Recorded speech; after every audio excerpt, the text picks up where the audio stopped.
When emergencies that require evacuation do occur, the ability to respond quickly and orderly can be the difference between an evacuation that is successful and an evacuation that results in personal injury and undue disruption to our operations. The purpose of the following plan is to facilitate and organize employer and employee actions in the event of an emergency within our facility and to comply with the OSHA standards for emergency action plans. These procedures provide a basis for achieving a systematic and orderly evacuation in the event of an emergency that requires the building to be evacuated. Emergencies that may be expected to occur at this location that can lead to an emergency evacuation include, but are not limited to, robbery, fire, bomb threat, severe weather, natural gas or propane leak, workplace violence, suspicious mail.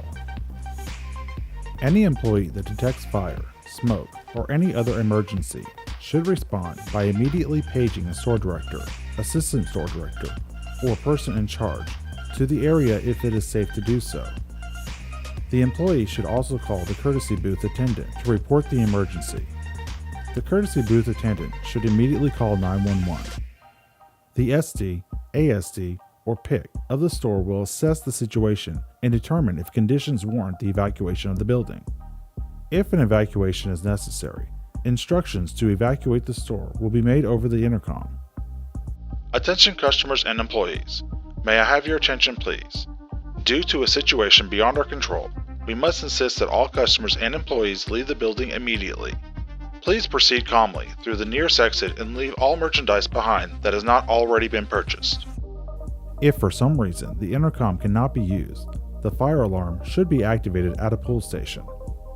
Upon notification to evacuate the building, employees should turn off any equipment at their worksite that cannot be left unattended for more than a few minutes, and calmly proceed to the designated assembly area and wait for further instructions. No employee should leave the assembly area until instructed to do so. If you do not know the location of the designated assembly area, be sure to ask your manager or supervisor after completing this training. In the event of a fire, only those individuals trained and authorized to use portable fire extinguishers should attempt to extinguish incipient stage fires before evacuating. The SD, ASD, or person in charge should proceed to the assembly area to account for employees, or designate another employee to take control of the assembly area and account for employees, while he or she assists in the orderly evacuation of all employees and customers. The SC, ASC, or PIC will be responsible for coordinating outside emergency services, such as medical aid and local fire departments. Department heads and other designated employees will assist employees and customers to emergency exits and then, if it is safe to do so, conduct a search of all restrooms, offices, freezers, coolers, storage closets, and other auxiliary spaces to assure all persons are evacuated. Those assisting others should be aware of employees with special needs. Employees should not re-enter the building until the all clear has been given from a member of management. Employees are to assemble at the designated assembly area by department. The department manager or representative from each department will be responsible for accounting for employees and reporting the status to the manager in charge of the store. Let's go over some contact information for emergencies.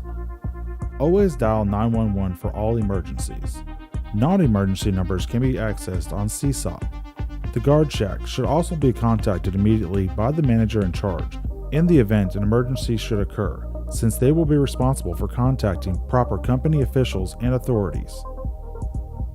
As a final reminder, if you do not know the location of the designated assembly area, be sure to ask your manager or supervisor after completing this training.